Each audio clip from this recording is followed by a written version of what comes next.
Datang lagi bapak-bapak umur kurang lebih 65 tahun. Dok, dok, perut saya sering mual, sering kembung, ada nyeri di ulu hati. Kira-kira sakit apa Pak? Mual, kembung, nyeri ulu hati, kira-kira sakit apa? Sakit mah. Kalau Bapak sakit mah minum obat apa? Proma. 3 bulan minum Proma, Polisilen, Milanta. Ke rumah sakit pun, ke puskesmas, dokter mendiagnosisnya GERD, dyspepsia. Jangan teruskan kalau sudah lama minum obat tidak sembuh-sembuh Pak. Apalagi sudah 3 bulan. Nah, ini pasti salah diagnosis. Dan ternyata benar setelah kami melakukan pemeriksaan holistik, ya, dengan alat pertama, lanjut alat kedua, semuanya terlihat di situ. Ternyata penyebabnya bukan sakit mah, tapi sakit batu empedu. Kalau sakit batu empedu sembuh enggak pakai Proma? Enggak sembuh. Mau tahu obat penyakit batu empedu? Mau tahu Pak? Cuka apel. Siapa yang ngajarin? Rasulullah. Rasulullah paling suka makan cuka buah-buahan. Dalam hal ini untuk menetralisir lemak yang ada di liver yang menyebabkan terjadinya kolelitiasis atau batu empedu, makan buah apel. Kalau perlu cuka apel. Bahkan di Eropa ada pepatah one day one apple. Sudahkah makan apel hari ini? Sudahkah makan apel 3 hari yang lalu? 1 minggu ini? Tapi kalau makan mie instan,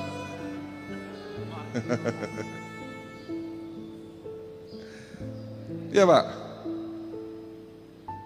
Jadi kalau Bapak ingin lemaknya itu tidak numpuk di liver, atau bahasanya sebagai fatty liver, yang itu bisa menyebabkan terjadinya batu empedu, sering-sering makan apel. Kalau perlu kita siapkan setiap hari minum 2 sendok cuka apel. Itu obatnya. Alhamdulillah beliau sembuh Pak. Nyerinya, mualnya, kembungnya setelah batu empedunya hilang, setelah livernya itu bersih dari lemak, ya, mual, kembung, nyeri ulu hatinya hilang. Datang lagi ibu-ibu masih muda 30 tahun. Dok, sakitnya tuh di sini katanya. Sakit apa Pak?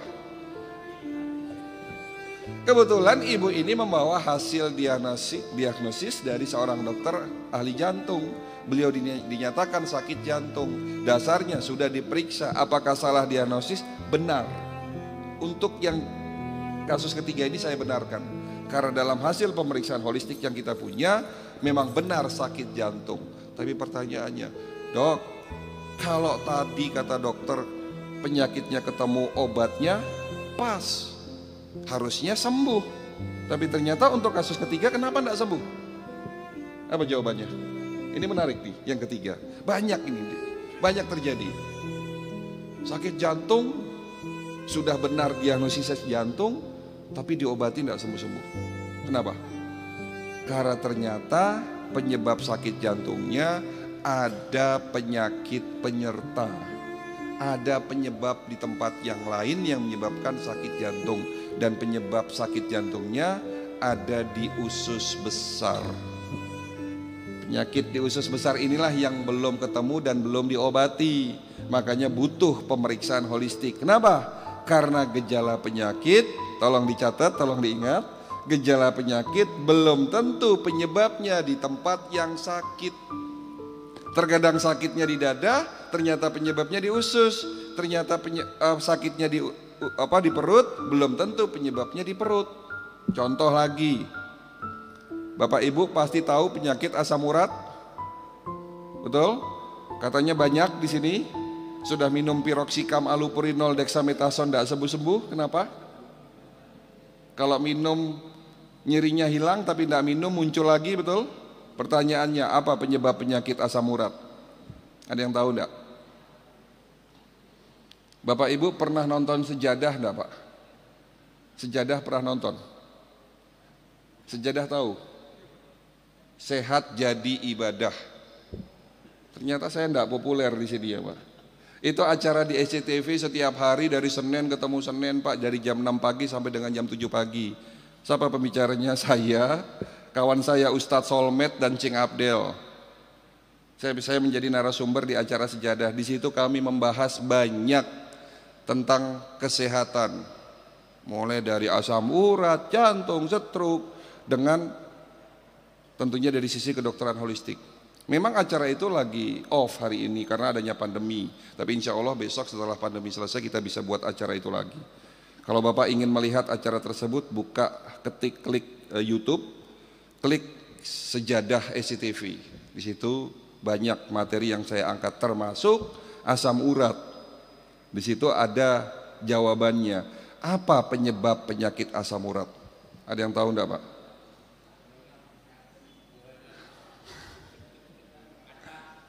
Kacang kok disalahin ya? Purin itu apa, Pak? Purin itu adalah sisa metabolik dari protein ya. Tapi tidak semua orang makan makanan yang mengandung purin. Kacang mengandung purin tinggi, daging sapi mengandung purin tinggi, jeroan mengandung purin tinggi, emping, melinjo, jengkol mengandung purin tinggi. Tapi tidak semua orang makan itu pasti kena asam urat. Lalu apa penyebab penyakit asam urat?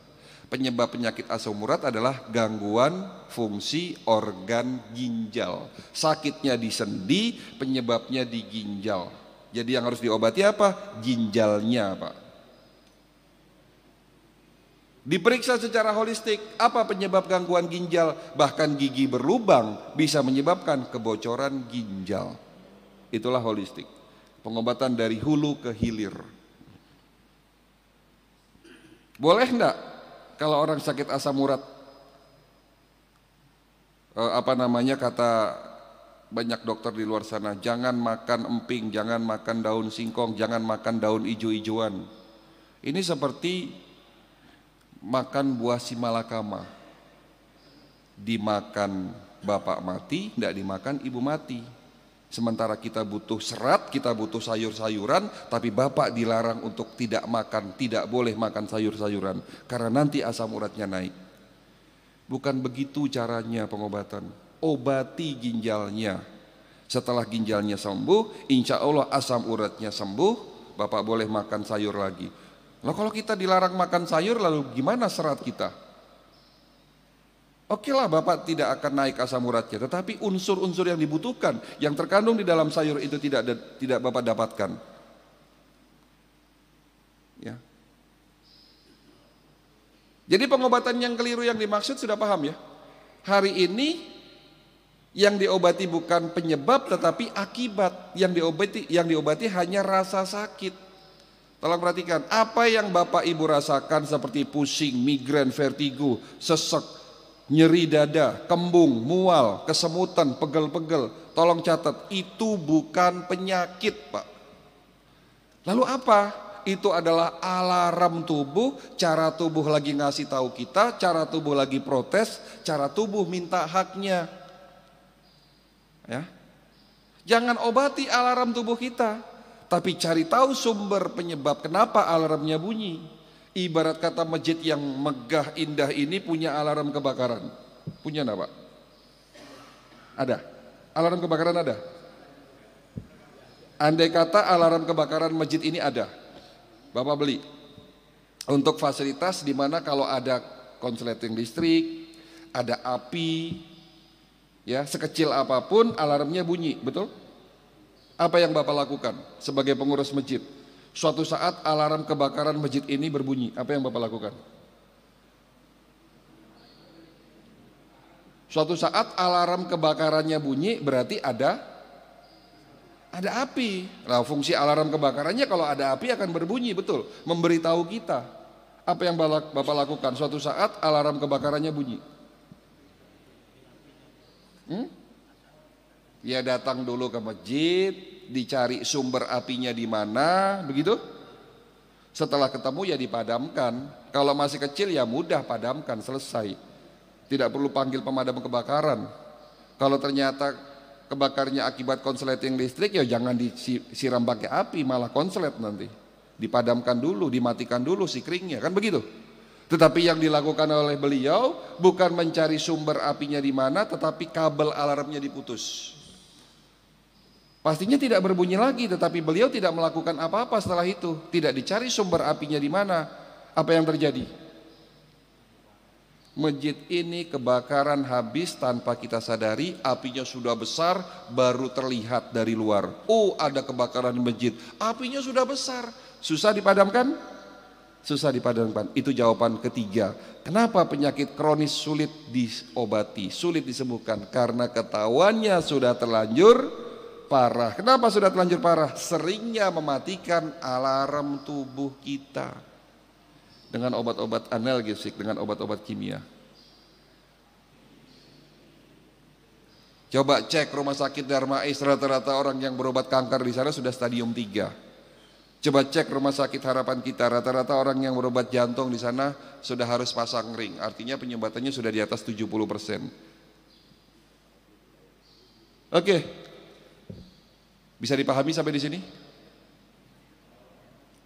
Inilah tadi jawaban kenapa penyakit kronis sulit disembuhkan. Ada 3, gaya hidup yang salah, pengobatan yang keliru, dan ketahuannya sudah terlanjur parah. Materi selesai.